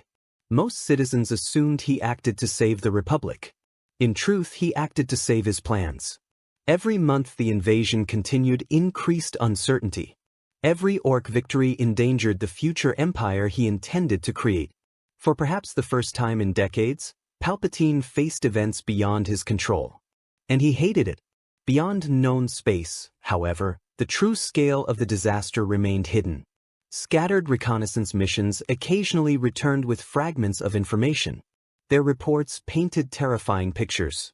Massive Ork empires stretched across regions previously unexplored by galactic civilization.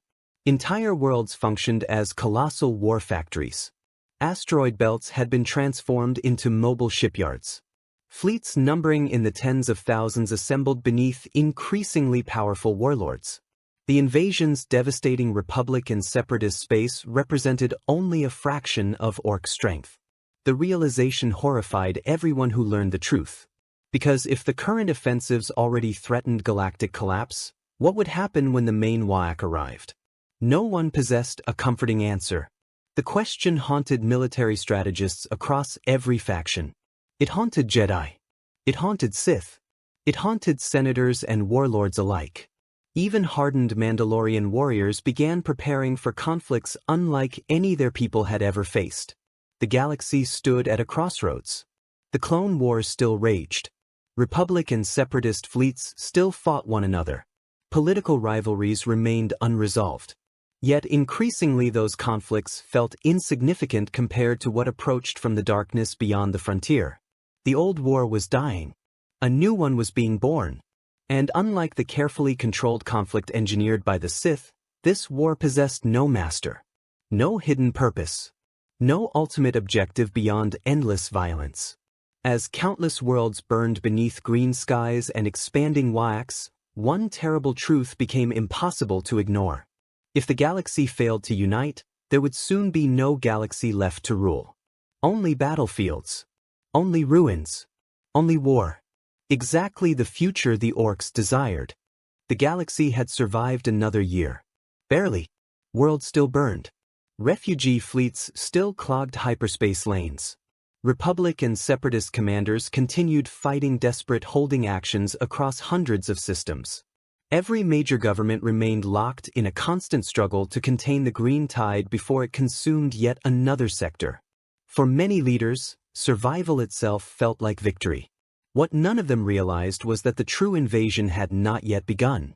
Everything they had faced so far represented only the advance elements of something far larger, far more organized, far more dangerous. Deep beyond the known frontier, hidden within regions no Republic scout had ever fully mapped, a transformation was taking place among the Orks. For years, countless warbands had fought one another alongside their battles against the galaxy's defenders. Rival warlords clashed constantly. Victories created temporary leaders. Defeats shattered alliances.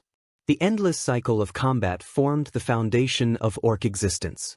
But sometimes, under extraordinary circumstances, a single Ork rose above the rest. Not merely stronger, not merely larger, something greater, a being capable of uniting millions through sheer strength and overwhelming presence. An Ork so powerful that other warlords willingly followed him. The ancient legends of countless species had different names for such figures. The Orks called them something much simpler. The biggest. And the biggest was coming. Reports first emerged from surviving reconnaissance probes operating beyond the frontier. Automated sensors detected impossible concentrations of ships gathering around a single region of space. The numbers seemed absurd. Intelligence analysts initially assumed equipment malfunction. Then more reports arrived. And more. And more. Every source pointed toward the same terrifying conclusion. Thousands of independent warbands were converging. Entire Ork empires were abandoning previously conquered territories. Massive fleets traveled across extraordinary distances to join a growing central force. No one understood why. Not yet. The answer revealed itself when the first visual recordings reached Republic intelligence. The image showed an Ork standing atop the wreckage of a captured battleship. At first glance, he seemed impossible, even by Ork standards. He towered over every warrior surrounding him. His armor appeared assembled from the remains of dozens of conquered enemies. Massive trophies decorated his shoulders. Crude weapons larger than speeder bikes hung from magnetic restraints across his body. His presence dominated the image. Even through a recording. Even across light years. Military analysts studied the footage repeatedly. Each viewing produced the same conclusion. The creature represented a threat unlike anything previously encountered. His name translated poorly into Galactic Basic. Most reports simply referred to him as the Beast. The title proved appropriate. Across the growing Ork Empire, stories spread rapidly. The Beast had defeated dozens of rival warlords in direct combat. The Beast had conquered entire systems single-handedly. The Beast had survived orbital bombardments that would annihilate normal beings. The Beast had united countless tribes beneath a single banner. Whether every story was true hardly mattered. The effect remained the same. Orks flocked to him. Millions became billions. Billions became trillions. The WAAAGH expanded beyond anything previously imagined. Republic intelligence officers eventually produced estimates. Those estimates terrified everyone who read them. The Beast controlled more territory than many galactic governments.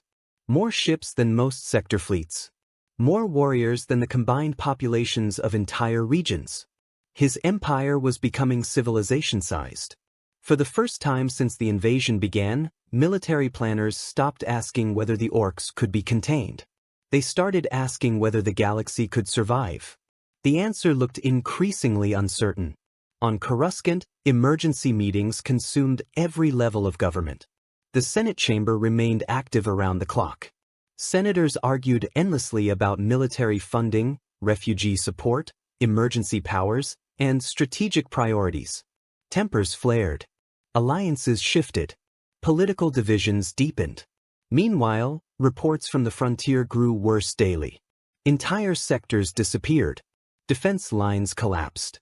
Fleet concentrations previously considered secure suddenly became vulnerable. The map of the war changed faster than military planners could update it. For years, politicians had debated victory.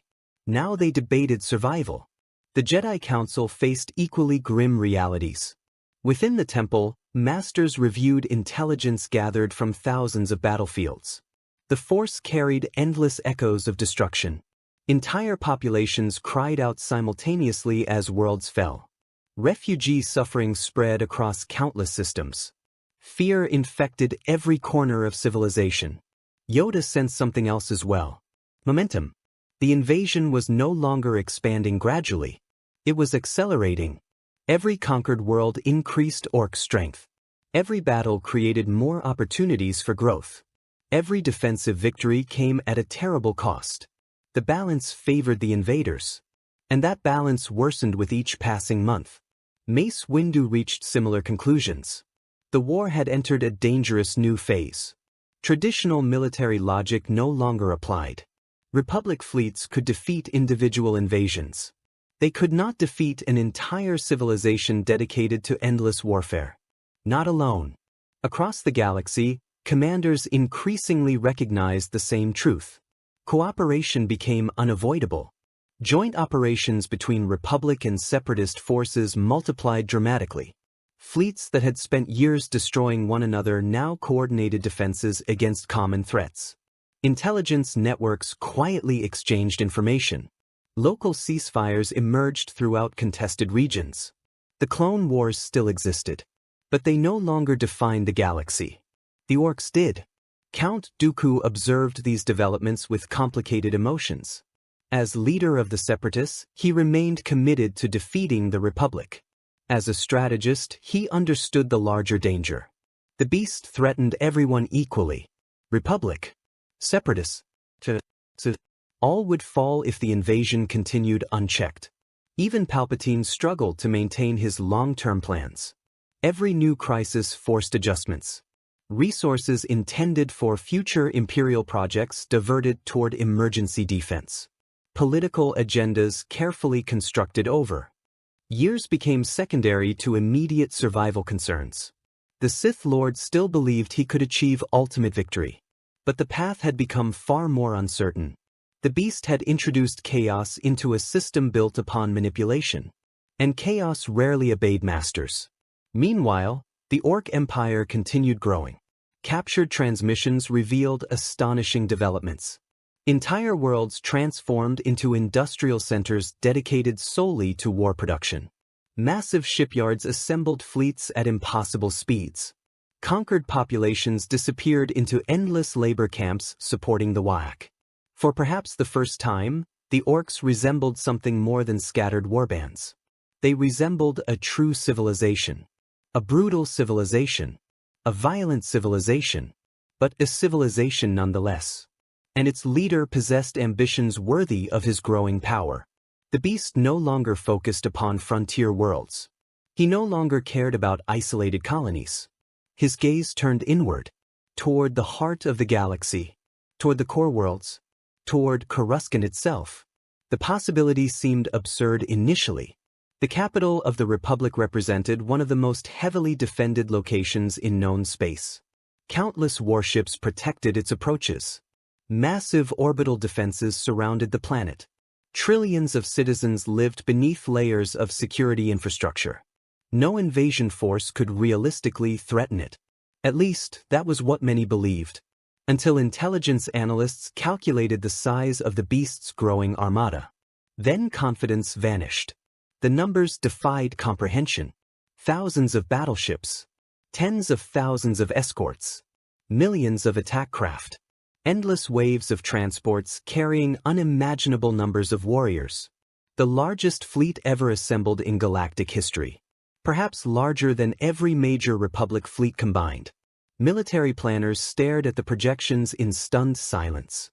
If the beast reached the core worlds with that strength, no single faction could stop him. Not the Republic.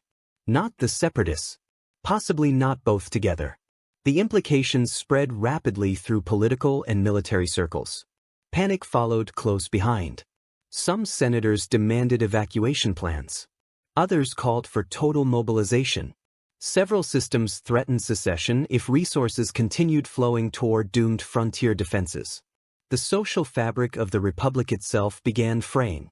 Across countless worlds, ordinary citizens watched news reports with growing dread. Families prepared emergency supplies.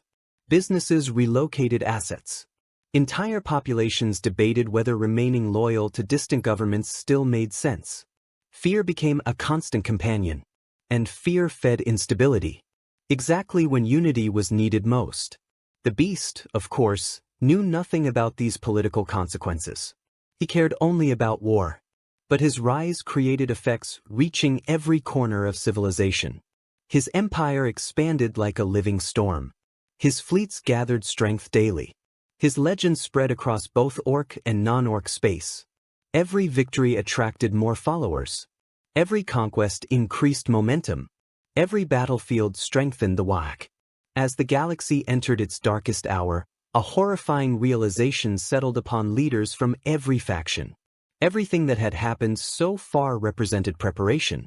The fallen worlds, the burning sectors, the refugee crises, the collapsing economies, the endless battles. All of it merely laid the foundation for something greater. The Beast was not building an invasion. He was building a nation of war. A civilization whose sole purpose was conquest. And now that civilization had begun looking toward Coruscant. Toward the beating heart of galactic civilization. Toward the world whose fall could shatter everything. The greatest waaagh in history was finally assembled. And it was coming. The Clone Wars were supposed to decide the future of the galaxy. For years, every battle, every political crisis, every military campaign had revolved around that belief. The Republic and the Separatists had sacrificed trillions of lives fighting for competing visions of civilization. Jedi generals led clone armies across 1,000 fronts.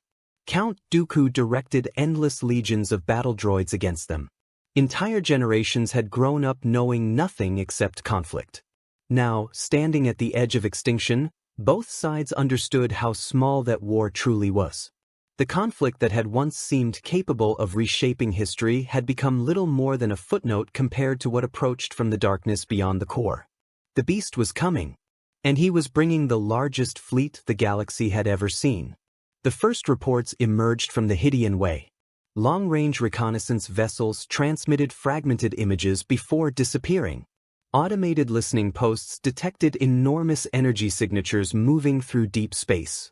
Refugee convoys carried stories of entire systems vanishing beneath a green tide so vast that planets disappeared beneath orbiting warships. The numbers were beyond comprehension. Entire sectors reported contact with elements of the advancing waaagh. Fleet formations stretched across multiple star systems.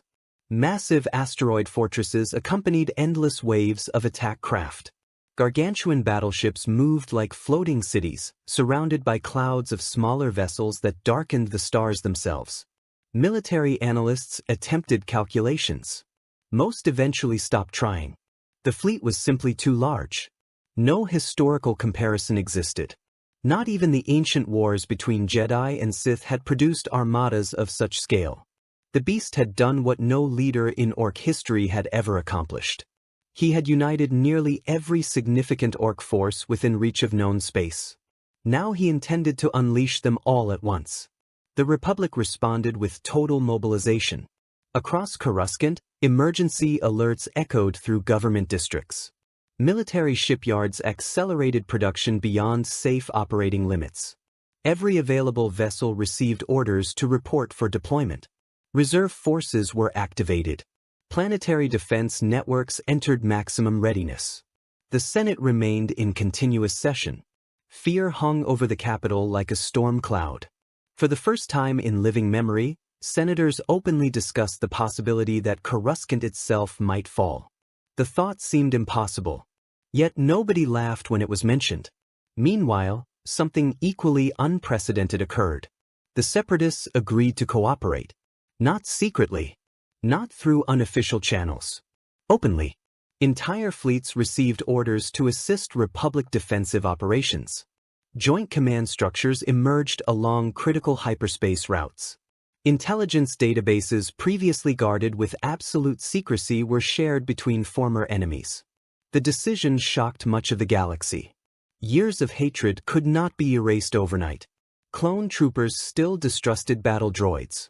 Separatist commanders still viewed Republic officers as opponents. Yet the alternative was extinction. And extinction has a way of simplifying politics.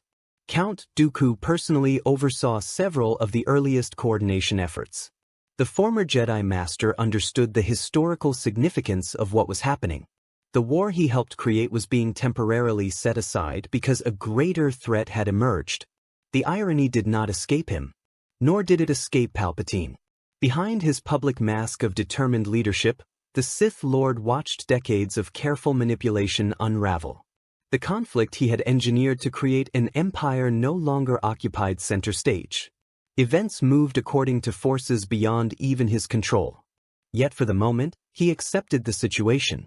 The beast represented a threat to everyone, including him. The gathering defense force became the largest military coalition ever assembled. Republic fleets arrived from every corner of known space. Venator-class star destroyers formed massive battle lines stretching across entire systems. Thousands of clone pilots prepared for what many believed would be their final mission. Separatist armadas joined them. Providence-class carriers. Munificent frigates. Lucrehulk battleships. Entire droid fleets moved into position beside vessels they had spent years trying to destroy. The sight would have seemed absurd only months earlier. Now it felt necessary. The Jedi arrived as well. Masters, knights, and Padawans gathered in unprecedented numbers. The Order understood the stakes better than most. Through the Force, they sensed the approaching catastrophe with painful clarity. Entire futures seemed balanced upon the outcome of the coming battle. Yoda traveled personally to the front. Mace Windu accompanied him. Obi-Wan Kenobi led task forces along critical defensive corridors. Anakin Skywalker commanded squadrons whose pilots considered him both hero and legend. The Jedi had fought countless wars. None compared to this. Then came the Mandalorians. Warriors from dozens of clans answered the call. Some came for honor. Others came because the Orks threatened their territories. Many simply wanted the greatest battle of their lives. Their fleets joined the growing armada. Beskar-armored warriors prepared weapons. Ancient rivalries temporarily vanished. Even criminal syndicates contributed. Smugglers, mercenaries, bounty hunters, independent worlds, merchant guilds. Every group capable of fighting understood the reality facing them. If the core worlds fell, nobody would remain untouched. The coalition grew larger every day. Yet many commanders still feared it would not be enough. Then the beast arrived. The first wave emerged near the core ward approaches. Thousands of ships erupted from hyperspace simultaneously. The stars vanished. That was how survivors later described the sight. The stars simply disappeared behind an endless wall of green vessels. Observers watching from distant systems initially believed sensor equipment malfunctioned. No fleet should have been that large. No military force should have possessed such numbers. Yet the evidence remained undeniable. The WAAAGH had arrived. And it was magnificent in its horror. Massive warships led the advance. Some dwarfed anything constructed by the Republic or Separatists. Asteroid fortresses drifted among them. Millions of attack craft filled the void between larger vessels. The fleet stretched beyond sensor range. No one knew where it ended. The battle for the core worlds began immediately. History would later remember it as the largest naval engagement ever fought. The opening exchanges alone destroyed more ships than entire campaigns during the Clone Wars. Republic star destroyers unleashed coordinated broadsides capable of reducing cities to ash. Separatist battleships added their own devastating firepower. Orbital defense platforms transformed space into a storm of energy and metal. The Orks answered with overwhelming aggression. Wave after wave surged forward. Entire formations sacrificed themselves simply to create opportunities for larger assaults. Crude attack craft crashed directly into enemy vessels. Boarding actions erupted across hundreds of battlefields simultaneously. The void became chaos. A beautiful, terrible chaos. Anakin Skywalker found himself at the center of it. His fighter squadron dove through exploding wreckage as Ork attack craft swarmed around them. Green tracer fire illuminated the darkness. Burning debris drifted between combatants. Communications channels overflowed with desperate requests and battle reports. Every instinct screamed at him to keep fighting. Every moment demanded impossible decisions. Around him, clone pilots performed extraordinary feats of courage. Entire squadrons sacrificed themselves protecting larger vessels. Damaged ships continued fighting long after survival became impossible. The same occurred throughout the coalition. Republic crews, Separatist officers, Mandalorian warriors, smugglers. Everyone fought. Everyone bled. Everyone understood what failure meant. Yoda and Mace Windu coordinated Jedi operations across dozens of fronts. Through the Force, they guided defenders through impossible situations. Their presence stabilized collapsing sectors and inspired exhausted forces. Yet even they struggled to comprehend the scale of the battle. The beast had brought a civilization to war. Not merely an army. A civilization. Hours became days. Days blurred together. Neither side achieved decisive victory. The coalition inflicted enormous losses. The Orks absorbed them and continued advancing. Entire defensive lines collapsed only to be rebuilt elsewhere. New fleets arrived constantly from both sides. Worlds transformed into fortress systems overnight. Still the beast pressed forward. And at the center of the advancing armada stood his flagship. It dwarfed everything around it. A floating mountain of weapons, armor, and impossible engineering. Wherever it appeared, Ork morale surged. Wherever it moved, battle intensified. The beast himself had entered the war. His arrival changed everything.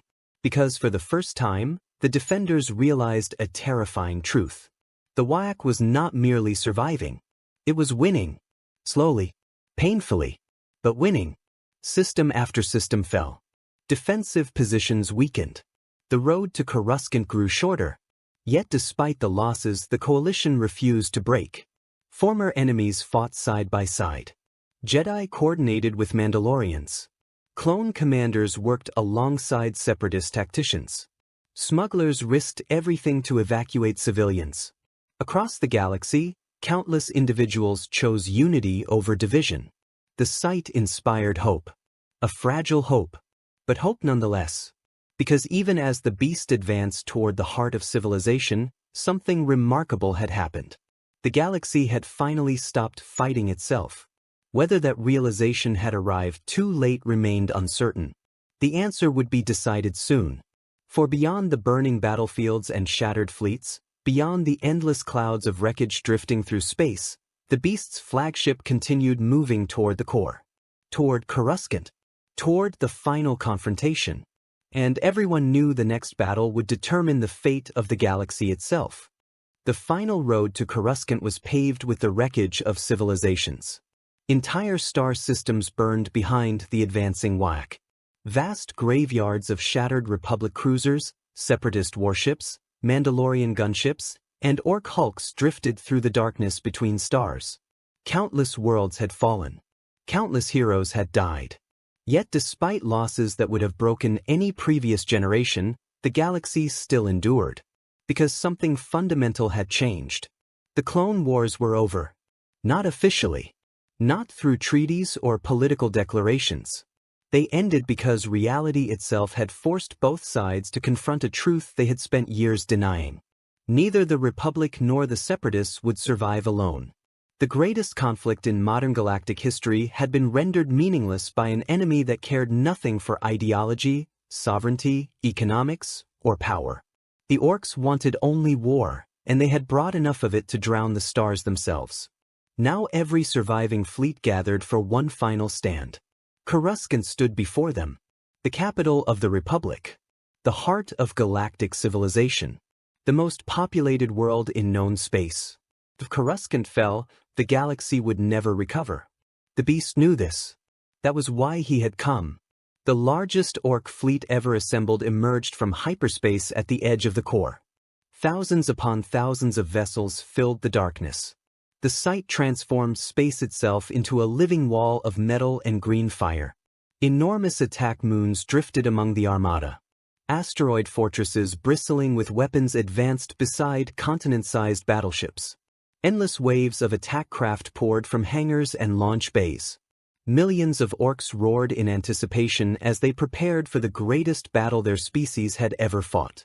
At the center of everything stood the beast's flagship. It dominated the battlefield like a moving planet. Its weapon batteries illuminated space with constant flashes of energy. Massive engines left burning trails visible across entire sectors. Every surviving Ork warlord answered to the colossal figure commanding that vessel. The beast had come to claim the galaxy. Coruscant waited. The defenders had transformed the core into a fortress. Republic shipyards had operated continuously for months. Orbital defense platforms covered every strategic approach. Planetary shields functioned at maximum capacity. Every available warship had been recalled from distant fronts. The Republic fleet alone represented the largest concentration of military power in its history. Yet it was not alone. Beside it floated thousands of Separatist vessels. The same ships that had spent years attacking Republic worlds now defended them.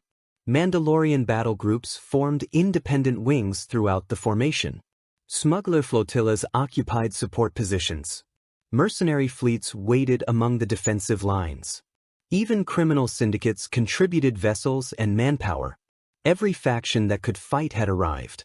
Not because they trusted one another. Not because old grievances had vanished. But because there would be no future left to argue about if Coruscant fell. The Jedi Order gathered as well. Nearly every surviving Jedi capable of wielding a lightsaber stood ready for battle. Yoda sensed the weight of history pressing against the Force itself. Mace Windu stood among fellow masters as fleets assembled around them. Obi-Wan Kenobi watched the horizon of space from a command deck crowded with officers who had once been enemies. Anakin Skywalker prepared for battle knowing he might not survive the coming hours. None of them feared death. They feared failure. Then the beast attacked. The largest fleet battle in galactic history erupted across the core worlds. The first exchange alone destroyed hundreds of ships. Turbolasers transformed darkness into oceans of fire. Missiles crossed millions of kilometers in seconds. Starfighters vanished inside storms of exploding metal and energy. Entire squadrons disappeared. Massive cruisers broke apart under concentrated bombardment. Defense stations detonated like miniature suns. The scale exceeded anything previously imaginable. Every direction contained battle. Every sensor display overflowed with targets. Every communication channel carried desperate calls for assistance. Yet despite the chaos, something extraordinary happened. The coalition held. Republic commanders coordinated with Separatist tacticians. Mandalorian strike forces reinforced vulnerable sectors. Jedi directed defensive operations through the Force. Clone pilots and former enemies fought side by side. For the first time since the invasion began, the Orks encountered resistance equal to their determination. The battle raged for hours. Then days. The beast responded exactly as expected. He personally entered the fight. His flagships smashed through defensive formations that would have stopped entire armadas. Massive guns annihilated capital ships with terrifying efficiency. Boarding vessels flooded into enemy formations carrying thousands of eager warriors. Everywhere the beast appeared, Ork momentum increased. Everywhere he fought, defenders died. Military analysts eventually reached a grim conclusion. The beast was not merely commanding the invasion. He was the invasion. His presence united countless tribes. His victories inspired entire sectors. As long as he lived, the WAAAGH would continue. The realization spread through coalition leadership. The war could not be won by destroying every Ork. There were too many. The beast himself had to fall. A final strike force formed. Not because success was guaranteed. Because no alternative remained. Jedi volunteers joined the mission. Clone commandos accompanied them. Mandalorian warriors demanded inclusion. Even several Separatist specialists offered assistance. Old loyalties ceased to matter. The strike team launched directly toward the beast's flagship. The journey resembled suicide. Defense batteries filled space with lethal fire. Ork interceptors attacked relentlessly. Entire sections of the assault force vanished before reaching their objective. Yet enough survived. Boarding craft crashed into the colossal vessel. The final battle began. Inside the flagship, war had become architecture. Massive corridors echoed with roars and explosions. Industrial machinery shook entire decks. Thousands of Orks surged toward intruders from every direction. The strike force fought forward anyway. Lightsabers ignited. Blasters fired. Beskar armor rang beneath impacts. Every meter of progress required sacrifice. The deeper they advanced, the clearer. One truth became. This was not merely a warship. It was an empire in motion. Entire populations lived aboard it. Factories operated without pause. Weapons emerged continuously from production lines. The beast had transformed the waaagh into something larger than any single invasion. He had built a civilization designed entirely for conquest. Eventually they reached the heart of the vessel. And there they found him. The beast towered above everyone present. Larger than many vehicles. Covered in scars earned across countless wars. His armor resembled a fortress. His weapons seemed capable of leveling cities. He radiated unstoppable confidence. Because from his perspective, victory was inevitable. The battle that followed became legend. Jedi Masters combined their abilities against a single enemy. Mandalorian warriors unleashed weapons reserved for the greatest threats imaginable. Clone commandos demonstrated why they were considered the finest soldiers in the galaxy. Yet the beast continued fighting. Each wound only increased his fury. Each setback fueled his determination. He embodied everything terrifying about the Orks. Relentless aggression. Absolute fearlessness. Unbreakable will. Outside the flagship, the larger battle continued. Entire fleets fought desperately to hold defensive lines. Coruscant remained under threat. Every passing minute cost thousands of lives. The galaxy balanced upon a knife's edge. Then the impossible finally happened. The beast fell. Not easily. Not quickly. But inevitably. The combined strength of countless heroes achieved what no single warrior could accomplish. The greatest Ork warlord in galactic history collapsed. And the moment he died, something changed. The waaagh faltered. Across thousands of battlefields, Ork coordination weakened. Warbands began acting independently. Fleet formations fractured. Command structures dissolved. The enormous psychic momentum driving the invasion started unraveling. The Orks remained dangerous.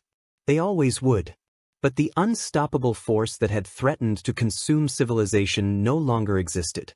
The coalition seized the opportunity. Counterattacks erupted across every front. Republic fleets advanced. Separatist forces pressed their advantage.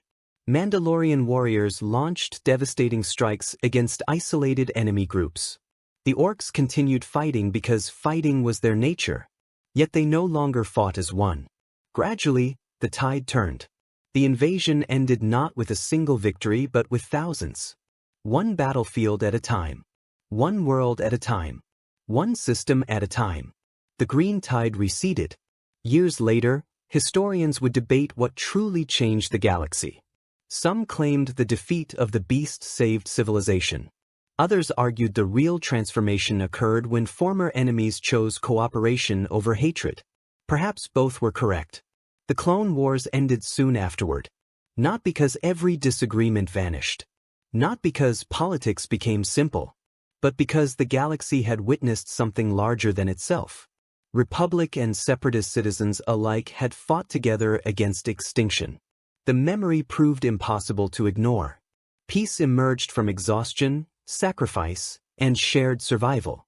Coruscant endured. The Republic survived. The Jedi remained. And history followed a path nobody had predicted. The Orks were not completely destroyed. Spores still existed. Hidden warbands survived in distant regions. Occasional outbreaks continued appearing across the outer rim. Yet those threats no longer endangered civilization itself. The beast's dream of galactic conquest had died with him. In the end, the invasion accomplished something no politician, Jedi, Sith, or military commander ever could. It united the galaxy. At least for a time. The cost had been unimaginable. Entire sectors lay in ruins. Trillions were dead. Countless worlds required rebuilding. Yet from those ashes emerged a new understanding. The greatest threat facing civilization had never been ideological differences. It had never been political divisions. It had never been competing visions of order. The greatest threat had always been forgetting that survival sometimes required unity. The stars still bore the scars of war. But they also carried its lesson. And that lesson would shape the future of the galaxy for generations to come. The Warhammer 40,000 Ork invasion became the single most devastating conflict the Star Wars galaxy had ever endured. More destructive than the Clone Wars. More terrifying than any Sith uprising. More catastrophic than any threat the Republic had previously imagined. Entire regions of space were transformed forever by the waaagh, and countless civilizations disappeared beneath waves of violence unlike anything recorded in galactic history. Yet the invasion's greatest legacy was not destruction. It was unity. For a brief moment, ancient enemies set aside their hatred. Republic soldiers fought beside Separatist droids. Jedi coordinated with Mandalorians. Smugglers defended worlds they once exploited. Political rivals became allies because survival demanded cooperation. The beast nearly achieved what no conqueror before him had managed. He brought the galaxy to the edge of collapse. He forced civilizations to confront their weaknesses. He exposed the fragility of institutions that had endured for millennia. But he also unintentionally revealed their strength. When the final battle arrived, the defenders of the galaxy did not triumph because they possessed superior technology or greater numbers. They triumphed because they learned to fight together. The death of the beast shattered the greatest waaagh ever assembled, but the memory of that conflict endured long after the last major Ork fleet was destroyed. New generations grew up hearing stories of the battle for the core worlds. Veterans became living legends. Entire worlds rebuilt themselves around lessons learned during humanity's darkest hour. The Orks never vanished completely. Somewhere in the Outer Rim, spores still drifted through forgotten systems. Hidden warbands continued fighting among the stars. The possibility of another waaagh always remained. But the galaxy that emerged from the invasion was different from the one that had faced it. Stronger, wiser, more united. History had been rewritten forever. Not by Jedi. Not by Sith. Not by politicians or armies. But by an invasion so vast that it forced an entire civilization to remember what truly mattered. And among the countless stars of a galaxy far, far away, that lesson would endure long after the fires of war finally faded. The multiverse doesn't end here. New invasions, new empires, and new worlds collide daily.